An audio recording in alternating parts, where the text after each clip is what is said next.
Buenas hermanos, por aquí, Keila Moreno y Alexandra Vázquez. Dios les bendiga, hermanos, y le damos la bienvenida a toda la primera iglesia bautista de San Antonio de los Altos. Hoy nos alegramos y nos gozamos porque podemos saludarles a pesar de que físicamente no podemos estar juntos. Sin embargo, el Señor ha permitido a través de este medio y en su espíritu que continuemos unidos para seguir aprendiendo de su palabra, incluso adorarle y glorificar su nombre. Una vez más, nos alegramos también porque podemos continuar compartiendo la serie Anunciando y Viviendo el Evangelio, en el cual nuestro Señor Jesucristo nos ha hablado de lo importante que es este mensaje y la palabra que ha tenido para cada uno de nosotros. Asimismo, le damos también las gracias al Señor por cada uno de los siervos que ha venido administrando la palabra en estos últimos domingos. Hoy, hermanos, trataremos lo que es el Evangelio como poder. Y pedimos, hermanos, que oremos juntos para poner en sus manos este servicio. ¿Qué te parece, Alexandra, si oramos para poner en las manos del Señor el servicio? ¿Alexandra? Sí. Ok. Entonces, hermanos, oremos juntos. Padre nuestro que estás en los cielos, te damos las gracias, Señor, infinitas, porque una vez más podemos seguir compartiendo, predicando y aprendiendo de tu evangelio. Gracias, Señor, te damos por nuestra amada iglesia y te pedimos que uses a nuestra ministra de adoración y a nuestro siervo que estará administrando tu palabra hoy. Permítenos, Señor, que a través de esta palabra podamos aprender y podamos entender qué es lo que tú quieres decirnos, Señor. Señor, ponemos en tus manos este servicio, te alabamos, te glorificamos en el nombre amado de nuestro Señor Jesucristo. Amén. Saludos, hermanos. Buenos días, ¿cómo están? Dios les bendiga. Una vez más, Diana de Rusante, para que juntos alabemos y adoremos a nuestro Dios en este día que Él ha hecho para gozarnos y para alegrarnos en Él. Estamos en nuestra serie Anunciando y Viviendo el Evangelio. Y vamos a estar aprendiendo el Evangelio como poder de Dios. Por eso les traigo unos versículos bíblicos que quiero compartirles, así como un himno y un coro, que estoy segura que juntos vamos a cantar agradando a nuestro Dios primeramente, con gozo, con alegría, con mucha fe, porque Él es digno de recibir nuestra adoración y nuestra alabanza. Dice la palabra de Dios en 1 Corintios 1:18, dice: porque la palabra de la cruz es necedad para los que se pierden, pero para nosotros los salvos es poder de Dios. Y dice también la palabra de Dios en Romanos 15:13, dice: y el Dios de la esperanza os llene de todo gozo y paz en el creer, para que abundéis en esperanza por el poder del Espíritu Santo. Aleluya. El poder de Dios es para vivirlo, hermanos, porque el reino de Dios no consiste en palabras, sino en poder. El poder de Dios está trabajando en cada uno de nosotros. Efesios 3:20 dice: y aquel que es poderoso para hacer todo mucho más abundantemente de lo que pedimos o entendemos, según el poder que obra en nosotros. Y Hebreos capítulo 1 versículo 3 dice: Él es el resplandor de su gloria y la expresión exacta de su naturaleza, y sostiene todas las cosas por la palabra de su poder. Después de llevar a cabo la purificación de los pecados, se sentó a la diestra de la majestad en las alturas. Aleluya. Le damos al Señor gracias por su palabra y vamos a cantar juntos este himno: hay poder. Acompáñenme, hermanos. Gracias, Señor, por el poder de Jesucristo que obra en nosotros. Quieres ser salvo de toda maldad, tan solo hay poder en mi Jesús. Quieres vivir y gozar santidad, tan solo hay poder en Jesús. Conmigo, hay poder, poder, sin igual poder en Jesús, quien murió y resucitó. Hay poder, poder, sin igual poder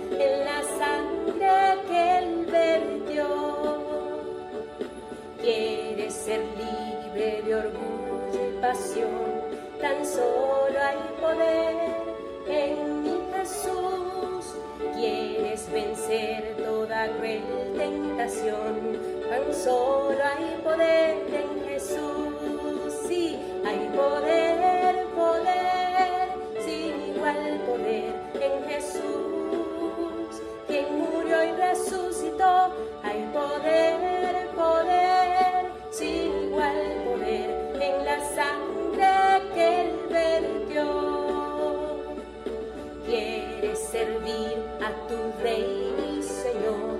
Tan solo hay poder, dilo, en mi Jesús. Ven y ser salvo podrás en su amor. Tan solo hay poder en Jesús. Sí, hay poder, poder, sin igual poder en Jesús, quien murió y resucitó.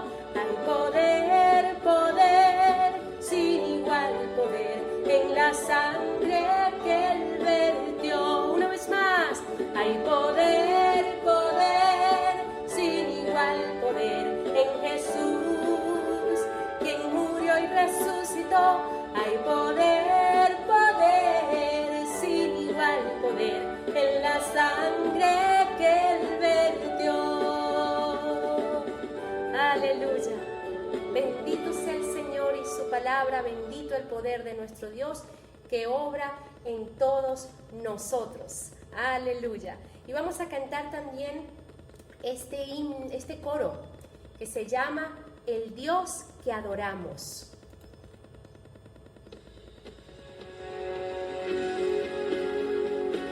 Lo hemos cantado mucho juntos. Dice la palabra de Dios en el Salmo 86, 8 y 9. Oh Señor, ninguno hay como tú entre los dioses, ni obras que igualen tus obras. Todas las naciones que hiciste vendrán y adorarán delante de ti, Señor, y glorificarán tu nombre. Dice la palabra también en Apocalipsis 11, 17. Te damos gracias, oh Señor Dios Todopoderoso, el que eres y el que eras, porque has tomado tu gran poder y has comenzado a reinar. El Dios que hizo los cielos y la tierra con el poder de su palabra y reina con autoridad. El Dios que aún los vientos le obedecen, una palabra es suficiente para los muertos levantar.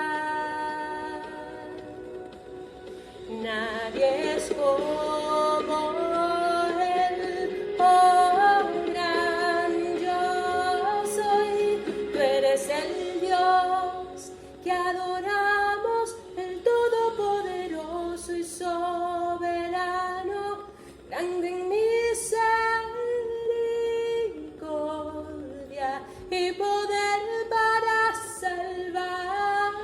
Tú eres el Dios que adoramos, quien derrotó la muerte y el pecado, glorioso Redentor y Rey, te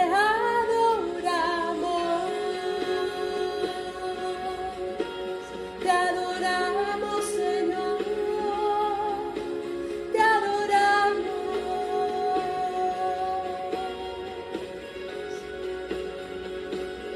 Amén.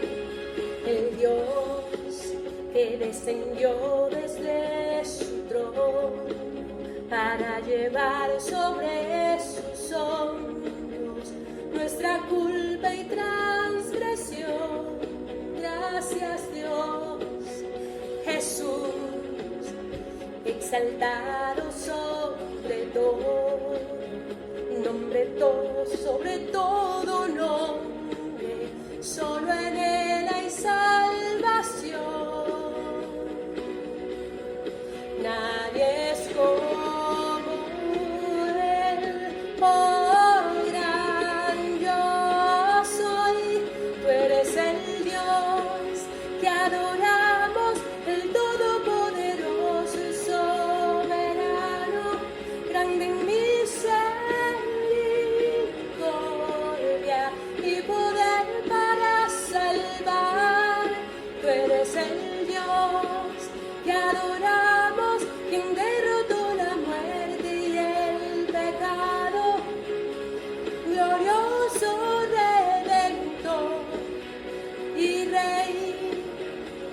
te adoramos.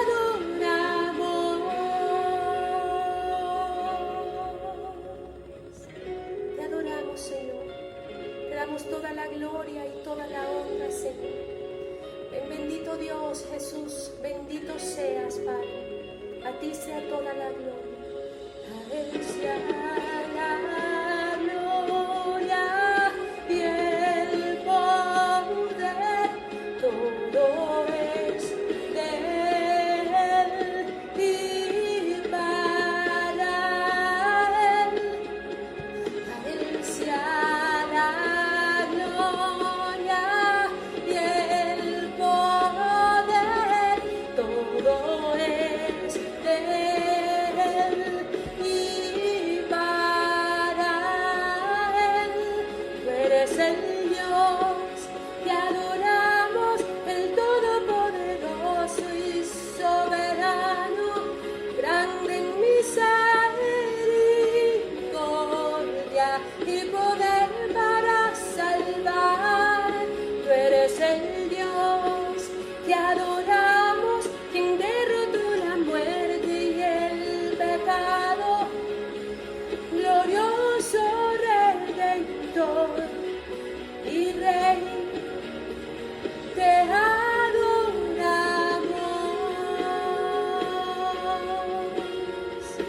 Señor, te damos gracias por poderte adorar y alabar, Señor. Gracias por tu obra redentora, por tu palabra, por tu fidelidad, por tu amor, por tu misericordia, por tu gracia y salvación. Gracias, Señor. Tú eres nuestro Dios, la razón de nuestra adoración. Amén y amén. Le damos al Señor gracias por su palabra, le damos al Señor gracias por su amor. Gracias, bendito Padre Celestial, por este tiempo, y oramos en el nombre poderoso de Jesús para que sigas hablando a nuestro corazón, para que sigas enseñándonos a la luz de tu palabra, para que tu Espíritu Santo guíe, Señor, y ponga tu palabra en los labios del siervo que hoy nos ministrará con la palabra de Dios y nos enseñará cómo tú quieres, Señor, que te adoremos, que te sirvamos y sobre todo que entendamos el gran poder de Dios en nosotros, el gran poder de su palabra, el gran poder de salvación que hay en Jesucristo nuestro Señor. En su nombre oramos y damos gracias. Amén y amén. Dios les bendiga. Buenos días, hermanas y hermanos. Soy el pastor Juan Carlos Barrera de la Primera Iglesia Bautista de Coronel, como aparece a mis espaldas, y quiero enviar un afectuoso saludo a la Primera Iglesia Bautista de San Antonio de los Altos, donde pastorea mi buen amigo Richard Serrano y su familia. Y antes de iniciar esta reflexión, quiero agradecer a la Iglesia de San Antonio de los Altos por la generosidad que han tenido de compartir a su pastor con distintas iglesias de Latinoamérica a través de sus enseñanzas, de la cual yo también soy un bendecido. A veces los que trabajamos sirviendo en el liderazgo en distintas esferas, en distintos lugares, no siempre la gente a la que servimos a nivel circunstancial, con algunos viajes, reconoce o recuerda o valora lo que significa que de pronto la iglesia local comparta el ministerio de su pastor, en este caso con otras iglesias o con otros países, en el caso de Richard. Así que sinceramente muchas gracias por su generosidad. Oren por él, por su familia, y estamos también orando por ustedes con mucho cariño. Se me ha pedido que reflexione un poco en el libro de Romanos, en el capítulo 1, versos 16 al 17, sobre el Evangelio, el como poder de Dios y como una opción de vida fundamental. Yo quisiera partir leyendo el texto que se me ha encomendado. Parto desde el 14 para evidenciar un poco una idea. Dice: estoy en deuda con todos, sean cultos o incultos, instruidos o ignorantes. Eso es interesante. Pablo hace una apertura inmediata en esa expresión. De allí mi gran anhelo, dice, de predicarles el Evangelio también a ustedes que están en Roma. Está determinando un lugar físico con un contenido concreto, que es el Evangelio en este caso, a la gente que está en Roma. A la verdad dice: no me avergüenzo del Evangelio. Una vez más repite la idea, pues es poder de Dios para la salvación de todos los que creen, de los judíos primeramente, pero también de los gentiles. De hecho, en el Evangelio se revela la justicia que proviene de Dios, la cual es por fe de principio a fin, tal como está escrito: el justo vivirá por la fe. Solo para remarcar algunas ideas de este texto que nos ayudan, voy a trabajar este concepto, lo voy a unir de no me avergüenzo, y la razón de la no vergüenza es que es poder de Dios para salvación. Voy a pasar por cosas muy generales porque quiero ser respetuoso con el tiempo que se me asignó, así que vamos de inmediato a algunos elementos que a mí me parecen importantes tenerlos presentes a la hora de analizar este texto. La palabra evangelio estaba asociada con elementos sociopolíticos en el tiempo en que esta carta se escribe y aún en el tiempo de Jesús, con mensajes de esperanza, buenas noticias. Este término no es propio solo del cristianismo. De hecho, cuando Marcos plantea en el primer versículo, ¿cierto?, comienzo el evangelio de Jesucristo, el Hijo de Dios, ya hay una referencia a un elemento que se reconoce y que particularmente cobra mucha fuerza cuando se da en un contexto de Roma, ya sea pensando, imaginando que Marcos pudiera estar asociado un poco a eso, pero también el libro de Romanos de manera mucho más específica, o la epístola a los Romanos. Voy a entregar unos datos históricos que pueden ayudar a comprender la fuerza de esta palabra en el contexto de Roma según algunas investigaciones. En inscripciones del año 9 a.C. se lee cómo Fabio Máximo promueve la iniciación del año el 23 de septiembre con motivo del nacimiento de César, a quien se refiere los siguientes términos. Mire cómo se habla del César, como lo hace Fabio Máximo.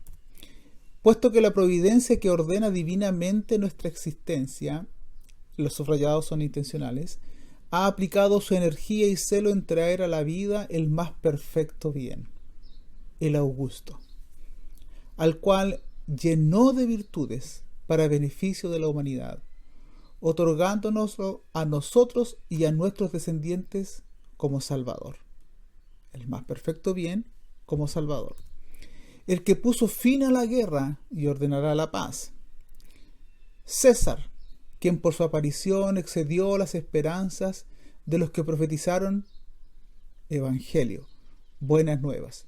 Y puesto que el cumpleaños del Dios primero, ahí entramos en otras categorías, el César, en honor a su día de nacimiento, el evangelio del César, del Dios primero, trajo al mundo, y repite de nuevo, las buenas nuevas, el evangelio. Por lo tanto, en Roma, la palabra evangelio tiene una connotación política, y en la mirada del imperio como un elemento o una deidad particular, se plantea como una propuesta pseudo divina con una noticia particular que trae el bien y que va a procurar la paz. Por lo tanto, el evangelio o el término evangelio no es propio solo de los cristianos. Los cristianos lo toman, lo adaptan.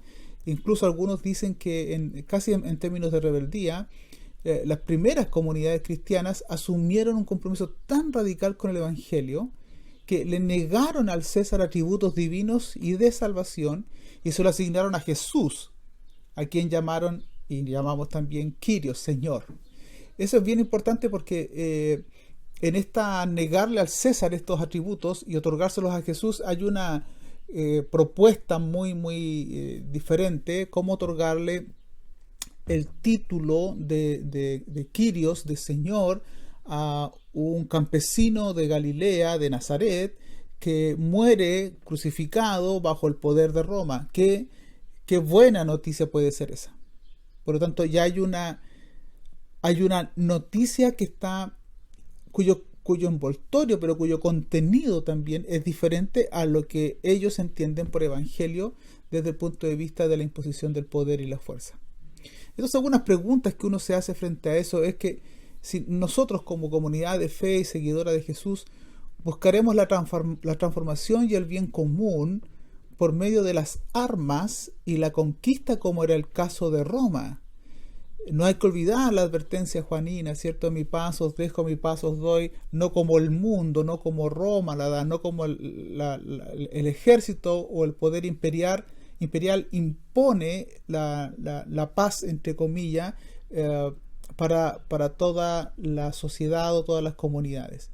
En este caso, la pregunta que uno se hace es si vamos a utilizar esa metodología, las armas y la conquista, como era el caso de Roma, o vamos a buscar una transformación por medio de un cambio personal, un cambio de vida, y desde ahí también un cambio social a través de lo que nosotros pensamos tan fundamental, un reencuentro con Dios y con el prójimo, inspirado en la propuesta de Jesús de Nazaret. Nosotros seguimos creyendo que no solo el mensaje de Jesús, sino la persona de Jesús puede orientarnos en nuestras vidas, puede modificar y ayudarnos a superar algunos elementos fundamentales de nuestras historias, algunos muy tristes, muy negativos, pero con la ayuda de Jesús, que habita a través de su Espíritu en nosotros o entre nosotros, podemos salir adelante. Y esta es parte de la buena noticia, que el amor otorgado por Dios el Padre, según lo manifestado en Jesús de Nazaret, su Hijo, ese amor no está condicionado a una moral superior, no está condicionado a un mérito particular, sino que ese amor es gracia divina. Es un mensaje distinto. En palabras de Jesús, cambien su manera de pensar, porque el reino de Dios se acerca, y con ella Dios mismo se acerca a nosotros de una manera que no merecemos, o que la religión de aquel tiempo nos diría que estamos muy distantes de Dios, pero en Jesús hay una cercanía, una aproximación de Dios muy generosa, y dada en códigos que la religión de su tiempo no lo comprendería.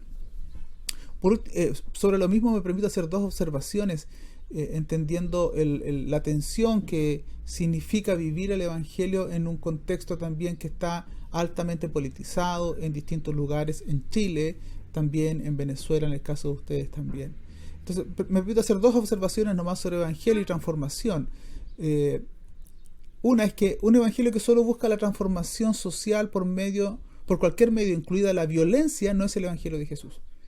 Esto es bien interesante, porque a veces nosotros quisiéramos instalar la violencia, y lo más triste es que frente al silencio de la iglesia, frente a ciertas temáticas complejas que la sociedad vive, hay otros que se aproximan a instalar los temas, pero lo hacen con una metodología similar a la que queremos erradicar, la violencia. Desde ese punto de vista, y mirando el ejemplo de Jesús, un evangelio que solo busca la transformación social por cualquier medio, incluida la violencia, no es el evangelio de Jesús. Hay que analizar en el relato de los evangelios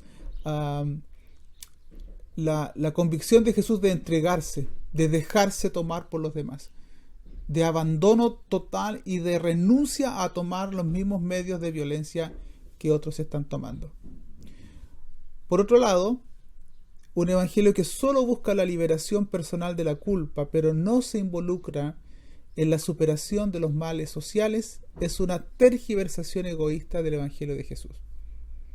Es decir, esta cosa un poco escapista, de yo estar bien con Dios nomás, y lo que importa es mi relación con Él, no importa lo que pase fuera de mi entorno de seguridad. Eso es una tergiversación de lo que es el evangelio.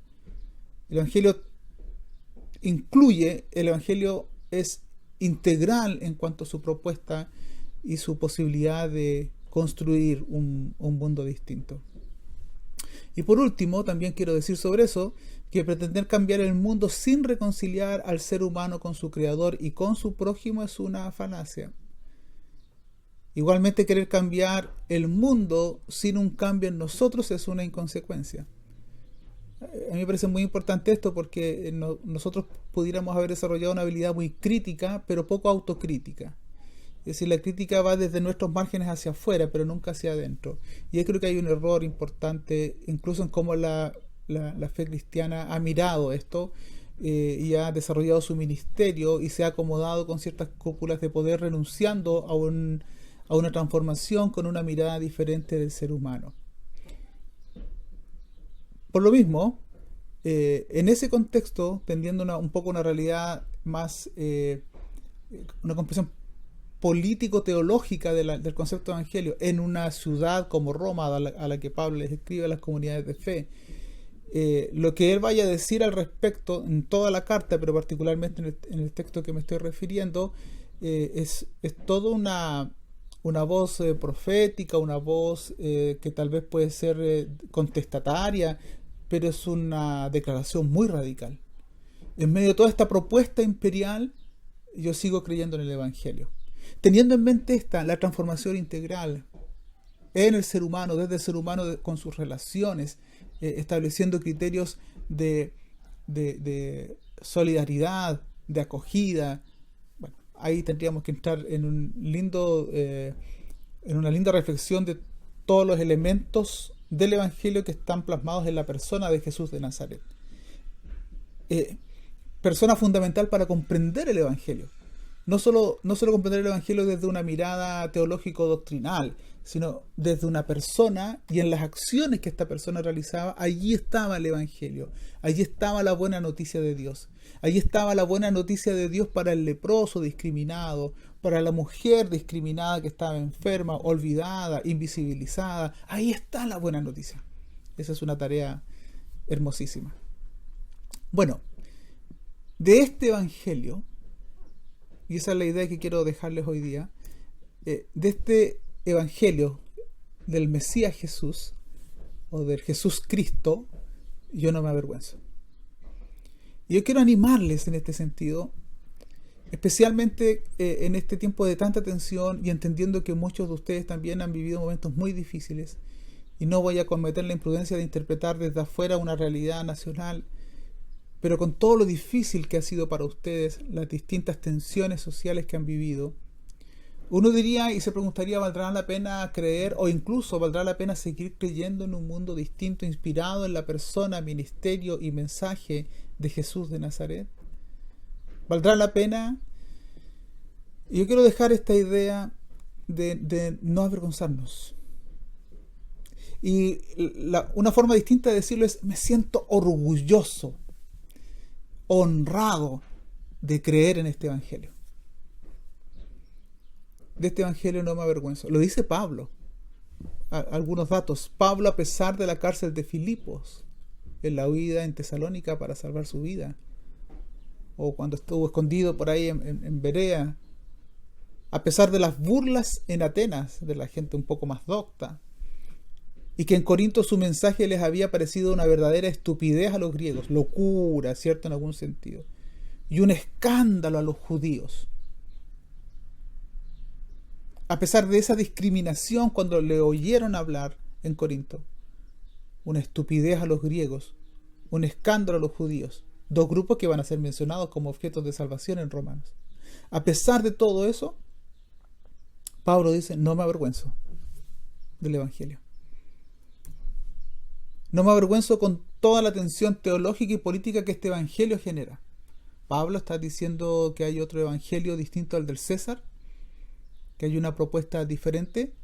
Eso va a generar tensión. Bueno, a pesar de que genera tensión, y tal vez porque genera tensión, yo no me avergüenzo. Me siento orgulloso de este Evangelio, de esta propuesta. El poder político y religioso y todos los otros poderes que pudiéramos imaginar siempre van a hacer pasar por ridículos a quienes creen en un mundo distinto, donde hay lugar para el judío y el griego, es decir, hay lugar para todos, en un mundo distinto, donde las diferencias comienzan a respetarse o incluso a desaparecer en algún sentido, aunque si los menciona como judíos y griegos se reconocen esas diferencias y se incluyen como tales. En este aspecto se tiene como hilo conductor, como elemento unificante a Jesús, el Cristo, el Señor de todo. No me avergüenzo, a pesar de la tensión que esto genera, a pesar que incluye a gente que tal vez algunos quisieran que no sean incluidos. No me avergüenzo, precisamente por eso. Estoy orgulloso de creer en esto. Y no me avergüenzo porque este Evangelio es poder de Dios. Y es un poder para salvar al ser humano de sus miserias más fundamentales, de sus contradicciones más vitales, de sus luchas más internas, permítame la expresión, de sus propios demonios interiores, si me lo permiten como una metáfora. Es poder de Dios para salvación, diferente al poder de un imperio que oprime, que empobrece, que saquea, que viola y que mata, como dice por ahí una teóloga mexicana. Son evangelios distintos, con poderes distintos, con intenciones distintas. El imperio, el evangelio o el poder del imperio empobrece, saquea, viola, oprime, asesina. El evangelio de Jesús, del cual no nos avergonzamos, es poder para salvar, para liberarnos precisamente de todos estos elementos. Y no me avergüenzo porque este evangelio no discrimina. Es para judíos y no judíos. Es decir, no es patrimonio de una nación o una religión particular. Más bien este evangelio es patrimonio de la humanidad. Es abierto a todos. Finalmente, no me avergüenzo porque este evangelio otorga oportunidades diferentes a la gente sencilla. Y permítame terminar con esta fotografía. Ellos son mis padres. Esa fotografía la tomé el día de ayer. Es decir, hace pocas horas de lo que ustedes van a ver esto. Mi madre fue una hija huacha en Chile. Una hija huacha es una persona que se tuvo fuera del matrimonio. Ella no conoció a su mamá y fue muy maltratada desde su niñez, aunque fue acogida por una familia, pero desarrolló más bien labores de hija y de una tipo de empleada doméstica. Ella es Enriqueta. Hoy día está cansada, luchando con algunas enfermedades y está intentando salir adelante, pero está cansada después de haber tenido 5 hijos. El que está al lado es mi padre, Miguel, que a los 7 años perdió a su propio papá. No estudió mucho, no alcanzó a terminar su enseñanza básica. Se crió en un sector campesino y comenzó a trabajar desde los 7 u 8 años más o menos. Por lo tanto, sus proyecciones de vida eran bastante limitadas en algún sentido. Y desde el campo llegó a nuestra comuna, Coronel, a trabajar como minero. Y allí comenzó a intentar enfrentar la vida con una propuesta económica como la minería en Chile, que en aquel tiempo era bastante precaria. Él llegó a pagar una pensión a una casa, y ahí era la casa de donde vivía mi mamá y trabajaba también ahí. Ahí se conocieron, se declararon su amor y 20 días después se casaron. La brevedad de ese tiempo para casarse se fundó básicamente en que ambos querían hacer un proyecto distinto y mi mamá particularmente quería salir de ese sistema bastante opresor. Mi papá luchaba con algunas cosas, con el alcohol en aquel tiempo. Después de 5 años tenían 3 hijos y había uno que venía en camino, era yo. Y según la historia de mi mamá, ella dijo, esto llega hasta acá, no es posible seguir con una persona que no soluciona estos problemas. Y en ese momento, cuando ya la situación estaba crítica, mi padre escuchó el mensaje del Evangelio y decidió seguir a Jesús en la vida. Un noviazgo de 20 días generó ahora un matrimonio de más de 55 años de existencia. ¿Por qué no me avergüenzo del Evangelio? Porque es una oportunidad para la gente sencilla, incluso que tal vez ha visto su vida un tanto fracasada, deteriorada, o para aquellos que con humildad admiten sus luchas más fundamentales, y permítanme decirlo así, y necesitan una mano de Dios, y con humildad la aceptan. Ese poder de Dios ayudó a mis padres a salir adelante. Yo no me puedo avergonzar del Evangelio de Jesús, Amigos, hermanos, que Dios bendiga a Venezuela por medio de iglesias que no se avergüenzan del Evangelio, sino que lo viven con fe y lo anuncian con esperanza. Que Dios les bendiga.